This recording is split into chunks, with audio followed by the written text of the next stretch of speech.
Olá, meu amigo e minha amiga, sejam mais uma vez bem-vindos aqui ao nosso canal. Pessoal, por que a justiça não intima logo os peritos do INSS?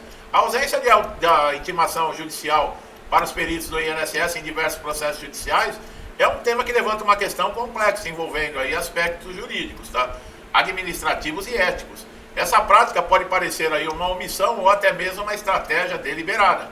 Merece análise detalhada para compreender as razões por trás dela e os seus aspectos, no acesso da justiça e na proteção dos direitos dos segurados. Inicialmente, é importante entender que o papel do perito médico do INSS são profissionais que realizam perícias para determinar a capacidade laborativa dos segurados. Eles estão sendo peça-chave na concessão ou negativa desses benefícios, como de auxílio-doença, aposentadoria por invalidez, o benefício de prestação continuada, o BPC. No entanto, a atuação desses peritos ela é questionada em situações em que a decisão administrativa ela é contestada judicialmente. Nós colocamos vídeos atrás aí falando com relação a isso também. A ausência da intimação, nós falamos em vídeos anteriores com relação ao perito judicial, aqui é outro assunto. A ausência de intimação desses profissionais para esclarecimento direto nas ações judiciais é um ponto que suscita dúvidas quanto à transparência e o contraditório. O perito deveria ser intimado para comparecer à justiça. Ele dá uma negativa, por exemplo, indevida, injusta, e esse segurado ele entra na justiça comprovando tudo isso, o juiz deveria intimar esse perito a dar explicações judiciais. E se ele não soubesse ou não justificasse a decisão dele, ele deveria ser processado pela própria justiça. Quer dizer, está faltando, pessoal, jogar responsabilidades em cima de quem tem que ter responsabilidade. Agora só joga em cima do segurado a responsabilidade. Ele tem que pagar o INSS, ele tem que juntar a documentação, ele tem que atender os requisitos para um cara, ou uma perita ou um perito chegar, do nada, sem atenção, negligente, sem ética, sem profissionalismo, do nada toma uma decisão aí injusta, não está nem aí o que acontece na vida desse segurado e não responde por isso. Um dos argumentos mais frequentes para não a intimação desses peritos que residem é na presunção da imparcialidade na natureza técnica do trabalho pericial. Ué, mas espera um pouquinho, por que o perito judicial é de um jeito e o perito do INSS é de outro? Supõe-se que a análise realizada ela segue critérios objetivos e padrões estabelecidos. Eu não sei quais são os padrões, porque não se analisa nada, não se verifica nada. Assim, questionar a presença do perito em juízo poderia ser interpretado como uma tentativa de desqualificar o trabalho técnico. Grande técnico, hein? Tem, olha, 90% dos peritos eles são muito técnicos, menos em perícia. Contudo, essa premissa ela não elimina a possibilidade de divergências técnicas, as quais poderia ser mais bem esclarecida com a participação direta do perito no processo. Outro fator relevante é o volume elevado de ações judiciais envolvendo o benefício do INSS. No Brasil está se registrando milhares de processos anualmente, muitos dos quais contestam pareceres periciais. Intimar o perito para cada caso poderia sobrecarregar ainda mais o sistema, que já enfrenta limitações estruturais e operacionais. Quer dizer, o perito está sempre se safando. Ele não responde pelos atos. Ele não tem responsabilidade pelas atitudes que ele toma. E não tem responsabilidade pelas suas atitudes injustas perante a outras pessoas. Se fosse perante ao INSS, vocês podem ter certeza que já teria dado um jeito nisso. Apesar disso, essa argumentação ela não deve ser utilizada para justificar a restrição de direitos fundamentais, do contraditório e da ampla defesa do segurado. A legislação ela prevê o direito das partes requererem esclarecimento sobre os autos periciais, inclusive por meio de oitiva do perito. No entanto, essa prática, os juízes frequentemente se baseiam em novos exames médicos realizados pelos peritos judiciais, considerados mais isentos. Essa escolha reduz a necessidade do confronto direto com os pareceres do INSS, mas também priva o processo de uma discussão mais ampla e transparente sobre eventuais inconsistências ou limitações nos laudos administrativos. Em relação ao Poder Judiciário, o INSS pode influenciar a não intimação dos peritos. Em muitos casos, os juízes preferem evitar conflitos que possam atrasar o andamento do processo ou comprometer a cooperação entre os órgãos, tá? Essa abordagem pragmática, porém, pode comprometer o direito do segurado a uma análise mais profunda do caso. Além disso, um aspecto cultural que afeta a questão, tá? Muitos contextos, a palavra perito médico ainda é vista como definitiva e indiscutível, o que reduz o incentivo para questionamentos judiciais. Quando é exatamente isso, quando você fala perito, você acha que é alguém que está acima de qualquer coisa, acima de qualquer suspeita. Não só de INSS, uma imperícia, né? Quando se fala em perícia, você vê aquela pessoa, nossa, que sabe tudo, que conhece tudo, que vai analisar tudo. E não é nada disso, pelo menos no INSS. Contudo, desconsidera, né, quem pensa assim, a possibilidade de erros de limitação de avaliação, especialmente nos casos em que envolvem condições de saúde complexas ou controversas.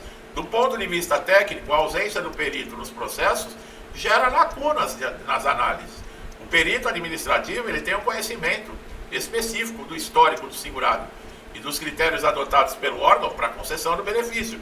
A sua ausência pode levar a decisões baseadas exclusivamente em novos laudos, sem considerar o contexto administrativo que gerou a negativa. A ausência de intimação também afeta diretamente o segurado. Muitas vezes a pessoa que recorre à justiça busca entender os motivos da negativa do pedido, sem a possibilidade de confrontar o perito administrativo. Essa explicação pode permanecer nebulosa, aumentando a sensação de injustiça, de desamparo. Outro ponto é o impacto da ausência da intimação nos custos judiciais. A oitiva do perito do INSS poderia evitar de novas perícias judiciais, reduzindo gastos do judiciário para as partes envolvidas.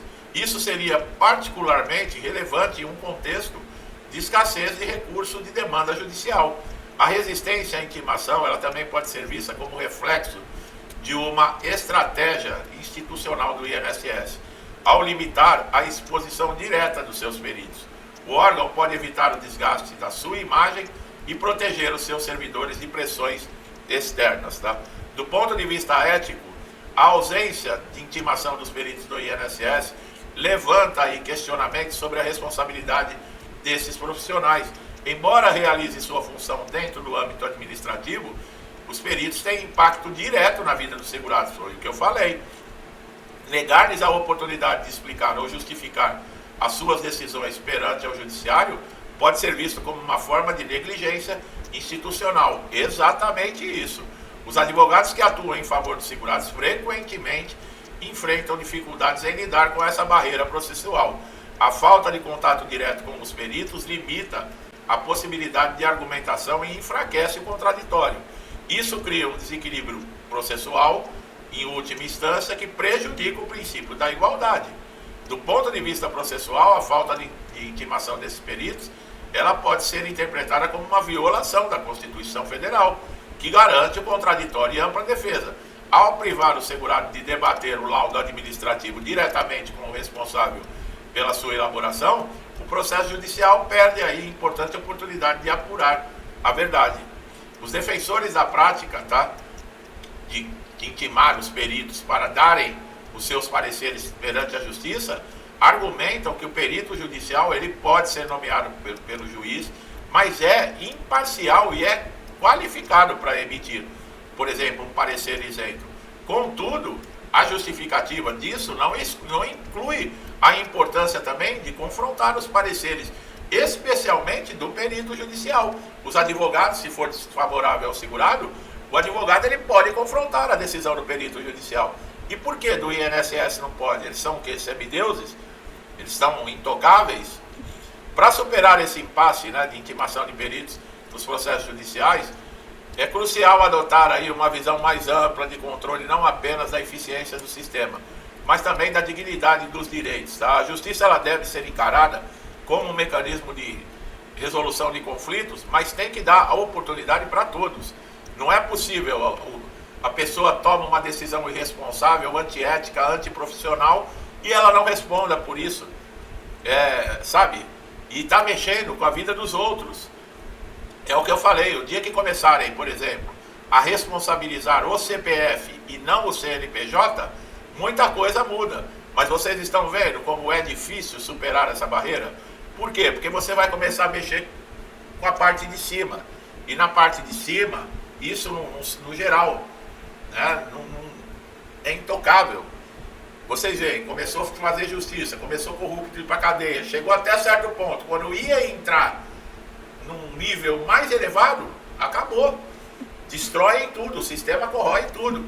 Pode falar o que for, pode tentar o que for, tem um limite dentro do INSS. Se chegar nesse limite, eles travam. Eles não deixam ir adiante. Para manter o sistema, para a coisa continuar sendo do jeito que é.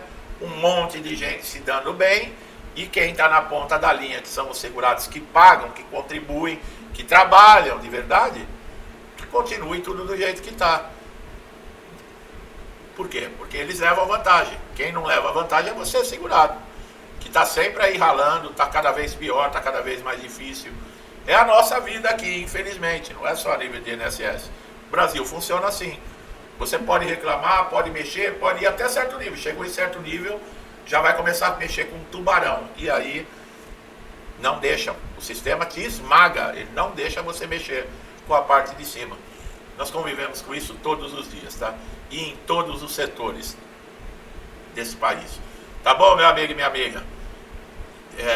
É um desabafo que eu faço, porque está relacionado ao assunto que nós estamos falando. É o que eu acabei de falar. Eu sou da opinião que tem que se responsabilizar o CPF, tá? O CPF do perito, o CPF do supervisor da agência. Essas pessoas têm que ser responsabilizadas, porque quando você fala em processar o INSS é muito grande. Você não encontra um responsável. Agora, quando um perito ele dá uma alta injustificada, aonde o segurado, que depende desse dinheiro para sustentar a sua família, pagar as suas contas, ele é desrespeitado, o perito não olha, não examina, não pergunta, nada, em 2, 3 minutos, manda sair da sala e dá um indeferimento para esse segurado, sem ele ter o direito, pelo menos, da autodefesa. Eu acho que esse perito ele deveria ser responsabilizado como supervisor da agência, como qualquer um que ocupa um cargo aí que tem que ter responsabilidade. Essa é a minha opinião. O dia que começar a mudar isso no país, as coisas começam a melhorar um pouco, tá? Então, se você gostou do meu trabalho aqui, não deixe de dar seu like. Aproveite todos os conteúdos, tá, pessoal? Não é todo conteúdo que eu desabafo assim, não. É porque a gente vê tanta sacanagem com quem mais precisa, né? No caso de quem está doente, quem procura o INSS, que tem hora que a tampa aqui da panela também, ela tem limite também, né? Tá bom? Então aproveite nossos conteúdos. Se gostou do meu trabalho, não deixe de dar um like, se inscreva no canal, ative o sininho de notificação, para você ser sempre beneficiado, tá? Meu amigo e minha amiga, muitos que estão comigo já sabem como é que eu penso, como é que... Tem hora que eu faço umas ironias aqui, mas é sempre falando a verdade, tá? Você pode até discordar comigo, mas se você parar e refletir, você vai ver que é isso mesmo, tá? Bom, que Deus abençoe a casa, a vida, a família de vocês, com muita paz, saúde e prosperidade. Tudo que eu desejo de bom para mim e para minha família, eu lhes desejo em dobro. Deixo um forte abraço e até os próximos vídeos.